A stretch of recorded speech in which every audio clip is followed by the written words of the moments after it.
Aujourd'hui, je vous parle du format DNG qui permet en fait de convertir, en fait surtout du logiciel Adobe Digital Negative Converter qui permet de convertir des fichiers RAW en fichiers DNG.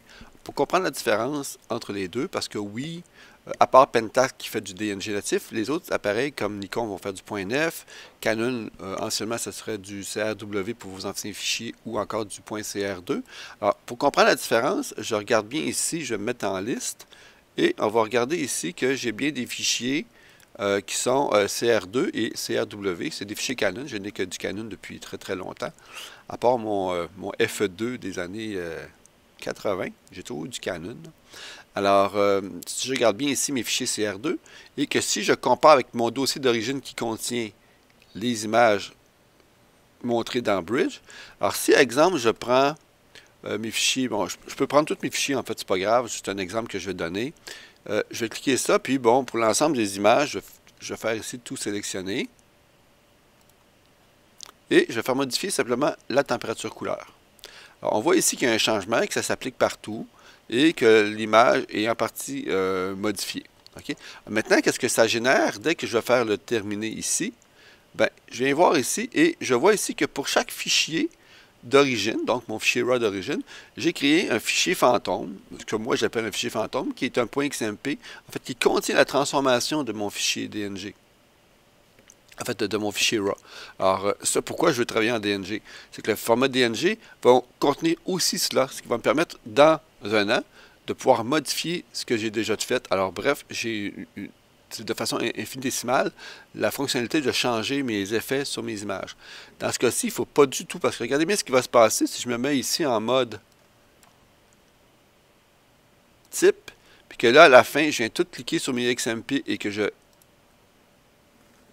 supprime ça, je reviens à mes fichiers d'origine. Alors, j'ai tout perdu, ce que j'ai modifié dans mes images. Alors, c'est d'ailleurs comme ça que j'ai commencé à utiliser DNG, parce que j'ai eu une stagiaire il y a quelques années, en fait il y a plusieurs années, qui m'avait jeté, ben, tu as eu des fichiers bizarres que j'ai tout jeté. Alors, j'ai tout perdu mon travail de 2 jours de retouche via Camera, via en fait l'application qui permet de faire des modifications multiples simultanées sur plusieurs fichiers. Alors voilà. Maintenant, moi ce que je fais, c'est qu'ici, j'utilise ce qu'on appelle en fait dans Bridge, obtenir des photos de l'appareil photo pour qu'à l'importation, je puisse convertir au format DNG avec certains paramètres, si je veux avoir certains paramètres ici. Okay? Alors maintenant,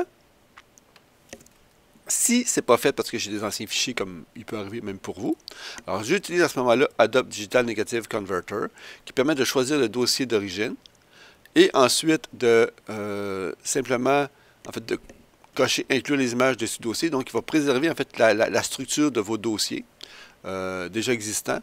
On a aussi, ça on ne s'en sert pas vraiment, ignorer l'image source, là, on n'utilise pas parce qu'on part de zéro, on part de toutes les images qui sont dans le dossier. Et on choisit un autre dossier où, moi en fait, je choisis toujours le même emplacement parce qu'après ça, toutes les images qui sont dans le dossier, qui sont CR2, sont éliminées.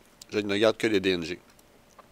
Au même moment, je peux choisir si c'est un changement de nom lié à un client ou un nom particulier là, lié à une activité, ou encore ici changer un DNG pour un minuscule ou un majuscule, ce qui va faire une différence au niveau du classement, puis modifier certaines préférences liées à la taille des aperçus. Okay.